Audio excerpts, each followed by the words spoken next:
আগামীকাল অযোধ্যায় রাম মন্দিরের উদ্বোধন। আলোয় ঝলমল করছে গোটা শহর। অযোধ্যা যেন এক টুকরো ভারত। নবনির্মিত রাম মন্দির এবং কৃষ্ণশিলার রামলালাকে দর্শন করতে সারা দেশের নানা প্রান্তের মানুষ এসে মিশেছেন উৎসবের আবহে। মিলেমিশে একাকার বিভিন্ন রাজ্যের সংস্কৃতি। মুখে মুখে শোনা যাচ্ছে রাম সীতার গান, চলছে রামচরিত পাঠ মানস। এর পাশাপাশি নিরাপত্তার চাদরে কড়া নিরাপত্তা বলয় মুড়ে ফেলা হয়েছে গোটা অযোধ্যা নগরী। এই মুহূর্তে সরাসরি আপনাদের নিয়ে যাব করসেবকপুরমে। সেখান থেকে রয়েছেন আমাদের প্রতিনিধি সঞ্চয়ন মিত্র। সঞ্চয়ন, গত কয়েকদিন ধরে যে ছবি বারবার তোমরা তুলে ধরেছো আমাদের সামনে, তা হলো দেশের শুধুমাত্র বিভিন্ন জায়গা থেকে নয়, দেশের বাইরে বিদেশ থেকেও কিন্তু একাধিক ভক্তরা এসেছেন রাম মন্দিরের উদ্বোধনের এই ঐতিহাসিক দিনটিকে সাক্ষী থাকতে। তোমার সঙ্গে এই মুহূর্তে কেউ একজন রয়েছেন বাইরে থেকে আসা অতিথি, কি বলছেন তিনি?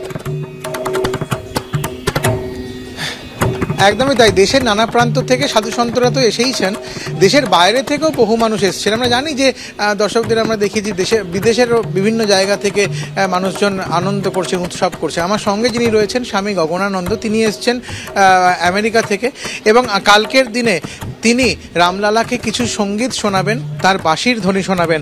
আজকে সেই ধ্বনি আমরা দর্শকদেরকে শোনাবো। তিনি সুদূর আমেরিকা থেকে এসছেন স্বামী গগনানন্দ। শোনাইয়ে কুছ।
प्रशासन की गाड़ियां थोड़ा सा व्यवस्थित ढंग से लगाएं ताकि और गाड़ियों का आने जाने में तकलीफ ना हो।